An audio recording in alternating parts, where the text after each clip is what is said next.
A curfew that's kept Port Aransas people off the streets and the beach after dark is about to be lifted. The mayor plans to do that on Friday, but not everybody thinks that's a good idea. KRIS-TV News reporter Jane Caffrey joins us live from Port Aransas. Jane, what's the problem?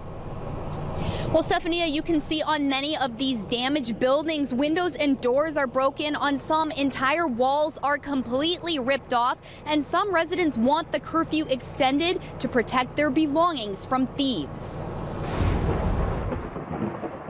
I think we need to continue this curfew maybe another couple of weeks, because in my opinion, nothing really good happens after midnight. And one no good concern is theft. It's why the Port Aransas mayor issued a citywide curfew from midnight to 6 a.m. after Hurricane Harvey. We've heard about the looting, which was really bad at first. Port Aransas police say immediately after the storm, they got several calls about looters. I've actually had one in a house that was being held at gunpoint by the homeowner. Since then, it's dropped down, and more than a month after the hurricane, the curfew will end. But some residents still don't feel safe. With no windows and doors open and the roof was blown off, things have just walked off. The owner of the Spanish Village Rentals says in the last month, items were frequently stolen from her property. I spent one entire day rescuing my renters' belongings because they couldn't be here, and it's just small things that disappeared, and bicycles and some larger items that